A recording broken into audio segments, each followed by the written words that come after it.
being an introvert, but here we are. We had this great little mini discussion beforehand. And to me, I wouldn't go, oh my goodness, he is such an introvert. So what does that mean? And what was life like growing up as an introvert? So I'm glad you started with that, because it's really something that I think is one of the reasons why I am doing what I'm doing with websites and guest podcasts and things like that, because I think that the stereotypes of introversion are really kind of wonky. And it's not just for extroverts that look upon introverts and expect certain things, but I actually think a lot of introverts kind of absorb that themselves and get tied up in these myths, and it drags a lot of people down. I know for myself, that was kind of my background. I grew up in a lovely family filled with lots of kindness and care, but I always felt like I was a bit different. So I had 3 older sisters. We all get along fabulously, but they're all 3 extroverts to whatever degree. So they all battled for the phone every evening.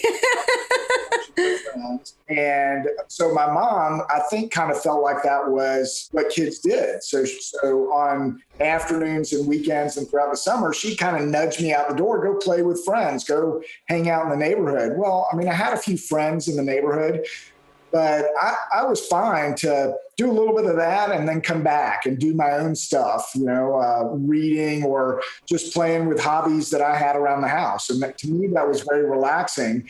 So when I compared that internal feeling to what I saw through my sisters and others around me, I just felt different. I didn't know what it was. I mean, when we're little kids and even teenagers, we probably haven't even heard of the term introversion. So I didn't know what it was. Actually, in my book, I talk about 5 phases of introversion, because it really likes to me this whole process, and that it's an evolution, and we can travel down this evolution or journey as fast as we want to, but a lot of it just depends on what we know and what we learn. I coined the first phase of it as unaware, most of our childhood and teenagerhood, and for some many decades beyond that. So just feeling different, but not really aware, hadn't heard the term introversion. So that can be a bit of a wandering sort of experience. And did you feel it that way? Did you feel like you were just kind of wandering?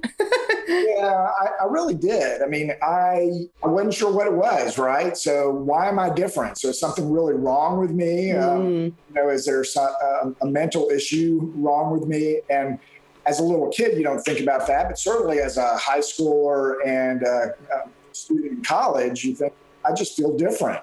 And I think part of it is that it's hard to find people to relate to. So most studies say that about half the people in the U.S. and worldwide are introverts. But most introverts kind of hide it. It's societal norms, so nobody's running around saying, hey, I'm an introvert, so we're kind of quiet. So as an introvert, it was hard for me to find somebody to kind of buddy around with or to connect with and say, hey, you feel the same way. This is not the end of the world. This is not a curse. It's just something that's part of our personality.